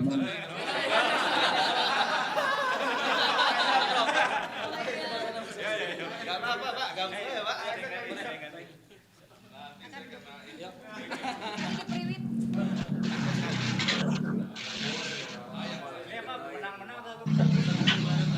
Menang aja. Menang 1 putaran. Oke. Prabowo Gibran menang 1 putaran. Sekali putaran pulang. Oh, sekali putaran. Oh gitu. Oh ya, oke. Satu ya.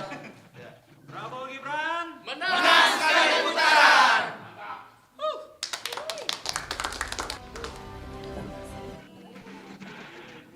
Mas, terima kasih. Mas Dewa semangat pokoknya komentarnya maju terus para mundur.